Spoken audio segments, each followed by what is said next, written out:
I'm sure we're all big fans of Hot Fuzz. Let's see, how many times have we all watched it? Ooh. I've watched it around 16. I've counted. Is that it? Yeah. Those are rookie numbers. Yeah, those are actually rookie numbers. Probably about 10 times for me. 5 or 6, though I watched it when I was about 8 first. I watched it when it came out, fair. to be fair, yeah. I watched it way too young. The miniature village skateboard scene did traumatize me a little bit as a child. Yeah, that makes sense. You're okay there, Harry? The church spire comes down and squashes his head. No, that was fine. That was fine. That was fine, but being impaled in the bottom of the chin. Yeah, because you see his tongue writhing around. He's still trying to talk. It's just it's that's worse. Funny actually. though. He needed some ice cream, Connor. That's all. It was an easy problem to solve. Yeah, what about you guys? I've probably seen it about 20. Yeah, for sure. That's a bit closer. I've watched it maybe about 24 times, just because it's a really easy film to put on when you're not really doing that much. Yeah. And you think, oh, I'll put it on in the background, and then you end up sitting there and watching the whole thing through because it's really funny and really entertaining. I expect you in the audience have probably watched it a number of times as well. So tell us, audience. We can see the chat, so yes, tell apparently us. my camera is unfocused. That's for the best. You don't want to see Harry. Yeah, nobody wants to see Harry. Samson, I've smashed all of the mirrors in my house just to be sure. That wasn't voluntary. You just looked in them. Exactly. I was trying to spin it, Josh, all right? You're terrible PR, man. Sorry, the implication that there is such a thing as a film that you just put on in the background idly. Yeah. You not do that? No. Well, of course, you're too autistic for it. I'm sorry. What I've heard is me and Connor are the most productive. We're sort of sat in order of productivity, perhaps. I've watched it like 2 dozen times. Is this going to turn into a Southern Northern Greek? Yeah, I suppose that makes sense, actually. To be fair, the Greeks work the most hours out of any European country to steal Manstelli or something. So I don't want this to be It's just a problem of the state, but forget it. I don't Bonum want this... commune communitatis. Don't go speaking French at me, son. Greek are good. You're not part of the neighborhood watch. Shut it. How dare you be the host of this? No, well, I was going to say, I don't want this to be an entirely unstructured discussion, because I have a very important question I want to ask everybody here. So we all know that Hot Fuzz is fantastic, it's great. For me, of the Cornetto trilogy, I put it at number 1. I think a lot of people do. For me, it's Hot Fuzz, Shaun of the Dead. Agreed. World's End. One disagrees. Down here. How do you rank them? Shaun of the Dead is just slightly lower than The World's End. And how much further below Hot Fuzz do you put World's End? Oh, substantially. Because the quality gap between Hot Fuzz and The World's End, I mean, the jokes are better, especially the callbacks, the small you can mine more from it each time you see it. I think Shaun of the Dead and Hot Fuzz, Shaun of the Dead and World's End, you take at face. Like there's nothing, there's not even any Easter eggs that reference back to the original. There's Easter eggs that reference back into the original mystery in Hot Fuzz. There's nothing of similar caliber in The World's End and Shaun of the Dead. I do suppose that, yeah, it's not as multi-layered a narrative in either of those two films as Hot Fuzz is. Hot Fuzz is really fun because it acts as 2 mysteries going on at the same time, and you don't realise that one of them is being concealed. Because, of course, there is the surface-level mystery of it all turning out to be a scheme to prevent a supermarket rival chain coming in and a bypass being... I think it's the bypass being built as well that will scoot around the town, maybe destroy all of the business in Sanford. But then it turns out, no, they're all just insane. They want Village of the Year. They're not insane. That's not insane. Well, that's Slander. the question. Slander. Harry, I'm just questioning your values and your morals. Well, no, that is the question. Are you paid off by the globalist elite, Harry? You want Sanford to not be... I'm being paid off by the Metropolitan Police of You're being London. paid off by Big Fuzz, aren't Harry, you? what is your opinion on the crusty juggler question? We'll get there. We'll get to that in a There moment. could be crusty jugglers here. Harry, I want to agree with you. I would put also first Hot Fuzz first, then Shaun of the Dead, and then World's End. Because, I mean, I just didn't like the latter half of World's End. It was a bit anticlimactic for me. So, yeah, I like that it was an attempt to go all in on the theme and the narrative that they were spinning with the fact that it was, this is an alien invasion if you get rid of the aliens who've been in control. Basically saying, well, if you get rid of the globalist faction that's controlling the world as we know it will fall apart. The plucky Brit says, fuck it. So I quite appreciate that message at the end. It goes, fuck it, we'll survive. We'll just go we'll go to the pub afterward, have a pint. and it'll all work out, which it does. So what were they all trying to say? What did Edgar Wright mean by this? Harry, sorry, I just see there in the comments and Luna writing for us and to fight. In mud. Why is it the case that people always think we're fighting? It always happens. I've seen people say, like, is anybody going to address the tension between Harry and Stelios? Yeah. We can all feel it. The sexual With tension. smouldering intensity. Yeah. Have you seen how Harry looks at me with smouldering intensity? I think if either of us have a smolder right now, Stelios, it's you. I see the way you side-eye me as I walk through the office. Don't side-eye you. You literally sit in front of me. In front and slightly to the side, so it makes sense. Slightly. He's the side eye. There you go. Harry's favourite position. These outlandish jackets are just Stelios' mating display. He's hoping He's Harry like a takes peacock. notice. A Greek peacock. Either that or he's going to try and sell me an extraordinary... Structure, yeah? I said that there needed to be more structure. But yeah, I really like Shaun of the Dead. I think you're wrong on Shaun of the Dead, because I think, as I was explaining in The Office, it's the most accurate depiction of how Brits would deal with the zombie apocalypse I've ever seen, which is that most people would probably just stay indoors and lock their doors and be fine, and there would be a small group of retards who decide that they need to be heroes. Retards who decide they need to be heroes and go to the pub. No. It's a cultural institution that needs to be defended from zombies, all right? From zombies. And then what ends up happening is the army comes in and shuts the whole thing down about 2 hours later. Yeah, but if the zombies get into the pork scratchings, think of the tragedy. They're not after the pork scratchings. They're after you, Josh. They want to eat. I know who you'd be in Shaun of the Dead. You'd be Dylan Moran's character. Well, the one that gets grabbed through the window. The one who gets ripped apart. You even look a bit like him, actually. Oi! But he's like the most annoying character in the whole thing. Yep. Yeah, you said it, not me. Oh. Treachery. I actually have a very different opinion on Shaun of the Dead, but I'll save it in answer to your question on Hot Fuzz, which you've told us off air. Yeah, but just to finish off as well, Shaun of the Dead also actually has some genuinely really great emotional moments at the end that I don't think are replicated the same way in the other ones. Obviously, in Hot Fuzz, you've got the relationship between Nicholas and Danny's inner conflict. But Shaun of the Dead, especially with the mum stuff at the end, actually ventures into serious drama territory that works for me. It's quite sad at those points, even though the film overall obviously has a very fun tone. I think you get that a bit with Gary King. Because when they're having that final confrontation between him and Nick Frost's character, whose name I've forgotten because I'm terrible with that, and Gary's desperate to have his last pint because he's trying to relive the one time where he was on top of the world, and he grabs his arm and then pulls it down, and it shows where he's just all been bandaged up because he's tried to slice his wrists in the hospital ward. I think that works quite well, actually. Yeah, it's been so long that since I've watched The World's End that I'd completely forgotten about all of that stuff you brought up there.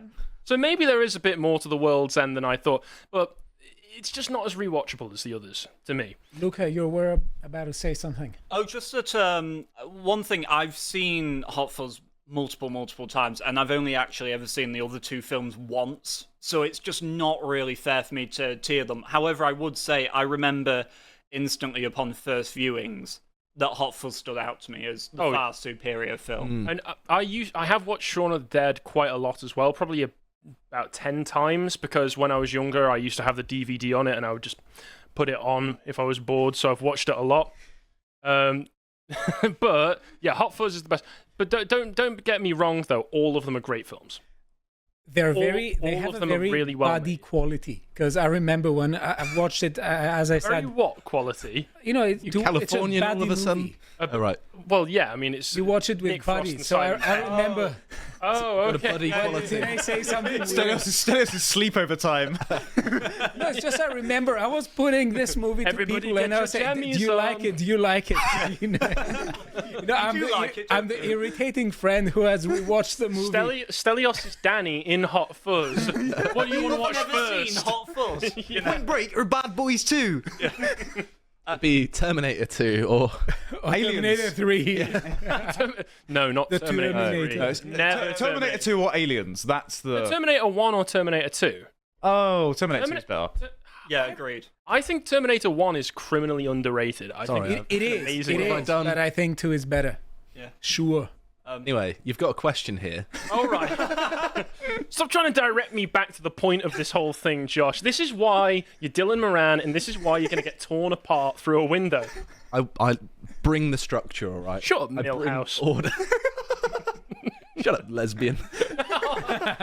The amazing bearded woman. Anyway, More so of those these my, days. my,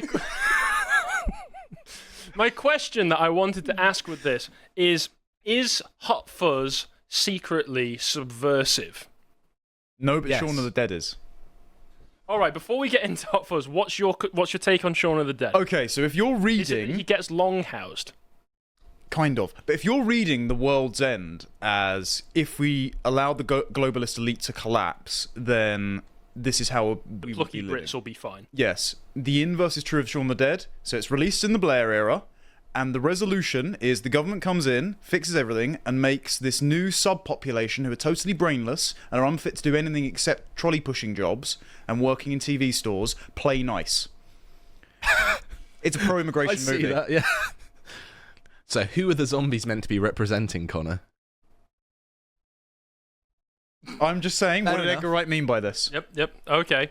On that note, I recently, for my daughter, put on Paddington, which I'd never watched before, and did not expect it to be the most heavy-handed pro-refugee film Oh, yeah. I've ever seen. That's why Hugh Grant's in it. I was shocked. Anyway, They so pay him in prostitutes. I can Good reference. I can understand the point that you're trying to make there. So why would Hot Fuzz be secretly subversive? So- what is the argument? I first watched Hot Fuzz with my mum, and she's from Devon, so, you know, proper West Country, and she said, this film is making fun of us. Well, yeah. And it is. Yeah. It's true. It's saying that this quaint country life, these metropolitan London types that Simon Pegg and Nick Frost may well be, don't understand our way of life, and they think that there's something insidious about everything working properly, and there not being diarrhea up walls and rubbish everywhere and stabbings and all that sort By of stuff. Santa Claus. By Santa Claus. Yeah, because you get stabbed by Santa. By Peter Jackson. Oh, that's true. Santa yeah. Claus. Is it really? Did you not know it's Peter Jackson? No. Yeah, it's Peter Jackson He as looks like Santa you Rabbit. Yeah, I didn't know that either. I didn't Do you know that either. Well, do you know who his ex-girlfriend is? Oh, yeah, I know Kate it's Kate. Blanchett. Yeah, Kate Blanchett. But they also got Peter Jackson in an uncredited appearance. That's hilarious. Apparently, there was a load of deleted scenes where it was supposed to be an actual miniature sequence of him being tracked down, showing his crimes, but they cut it all out and just had him stabbed. Jackson wasn't happy about that. I do think the smash cut's funnier. Yeah, it's funny. Yeah, it works. Do you think the crusty juggler was Elijah Wood? Maybe. Sean Astin was the living statue. But that's the point that I'm trying to make from. Oi, Oh, go you go didn't on. ask us. All right. I thought we were going to open up to a broader discussion, and Josh was making a point. But go on. You can address the question to Make your us and points. then start the question again. I wonder why they think there's so much tension between you two. Make your point, Stelios. Go on. Okay, now I forgot the question. Do you want to Harry. start answering it? Yeah, I'll bail you out. Good I one. can bail out myself. This is how I felt hosting the Skyrim round table, if this makes any... Yeah, makes sense. I would just say, before addressing that, just on a general note, that honestly, the screenplay to Hot Fuzz is just one of the slickest I've ever seen. Oh, right? yeah. There is not a single line of dialogue wasted. Everything in it is either a setup to a joke, or a reference to a running joke, right? It's just such a lean script. But as regards to the actual subversion of it, yeah, I think absolutely. It's about a metropolitan city do-gooder going over to a village where everything is sort of in harmony, and where they're trying to keep and maintain this basically utopic village. And he basically comes in, and you note, right, that the problem with Hot Fuzz is that it's not 10 minutes longer, or it doesn't jump like, 10 years. where years the into the future. I want to see it after all of a sudden the crusty jugglers don't stop getting When they've Hotel. decolonised the countryside. Right, when they've decolonised When the countryside. Sanford hotel. High Street is Right. The hotel's going to have Turkish Channel barbers. migrants Yeah, in. the hotels have migrants in, and everything. It's like, come on. So I'm just saying, if it was 10 minutes longer, it'd be a very different If they film. could see into the future Yeah. Okay, That Stelios. is the outcome Right. of what Nicholas does. Okay. This is like how they can't make a sequel to Labyrinth because after all the stuff came out about David Bowie. Because if you actually put it in context, if they made a sequel to Hot Fuzz 10 or 15 years later, you'd had Serco take over all of the. Yeah. Stelios. No, honestly, I think it's a different era. It's 2007. Not even Obama was in. Bummer. So I think it's a more philosophical movie. It's about utilitarianism and deontology. I look at it from that perspective. So it completely different. Explain the utilitarian and deontology. Well, I mean, Made me punch the mic. you have a lot of people Not who are philosophy. essentially say having an idea of the greater good, and they don't care about the means to achieve it. And Nicholas Angel and the other people, they just constantly worry about the means. That's essentially what they're representing. Okay. So I would say that, to talk about it in terms of 2024 things, 2024 is a bit of an anachronism. Well, that's a point that I was going to make, because I came into it with the initial answer already formulated that yes, it has lots of subversive elements to the overall narrative, and I still think there's a bit of it here and there. But the more I thought about it, the more I started to come up with counter arguments for my own points that kind of make me disagree with my initial conclusion, because I think overall the narrative that is presented is one from a personal level of the character development of Nicholas Angel that is positive and is wholesome messaging, because he comes in with the bureaucratic London big city mindset where he's approaching things from a purely efficiency perspective, where he's going in, he's from the depersonalized, overwhelming, anonymous world of the city, and he's also overworking himself to the point where he's destroying all of his relationships. But then taking in the quiet calm of the countryside, while he's overzealous at first, it does end up rubbing off on him, where he's able to calm himself down and take more time to appreciate the little things in life. And I think it's also important, as you mentioned, it's from a different era, that this is one of the most English films possibly ever, certainly released in the 21st century, and if anything is a bit of a time capsule from when it was originally released. You look back and you see those countryside villages, and yeah, they've got their quirks, they've got their interesting features to them, but that's going to disappear. Is there a single diverse But cast member? I don't think actually- what you said is Two background 50% actors correct. counted. Sorry, Stella. No, I think what you said is 50% correct, because, I mean, it's not necessarily that I would describe his mindset as managerialist. I would describe, is it Bill Nye? Not Bill Nye. Bill Yeah. Nye, who was the chief Yeah. Oh, yeah. constable, Yeah. who was saying, basically, your numbers make us look bad, so we need to throw you away. I think that's the more managerial. But there is a critique of that because it's made Well, to look yeah. ridiculous, isn't it? Because Yes. Martin Hot Fuzz Freeman hates the also- McPherson report, basically. Yeah, A basically. really competent white officer that's locking up too many criminals has to be shunned off elsewhere Yeah. to make the managerial look Turns better. out the criminals were two black. What? Well, weirdly enough, they weren't. In any of the flashbacks, in the actual thing where he's shooting the drug dealer with Kalashnikov or getting stabbed by Santa, they're not. They're not very representative of crime in London. That's But true. at the same time, as Luca pointed out, there's only about 2 diverse background extras in the entire film. Yeah, but I didn't count. Sure. Probably right. Would I be able to build upon my point? So first and foremost, my main argument in this is that the village represents my sort of utopian ideal. This is what all of my beliefs Murdering about gypsies. politics. Anyway, as I was saying, it represents my ideological ideal, and I think that it's a community defending itself and preventing people from, making their way of life worse. And I think that this is a moral good. And, people who are making the place worse and refuse to leave, well,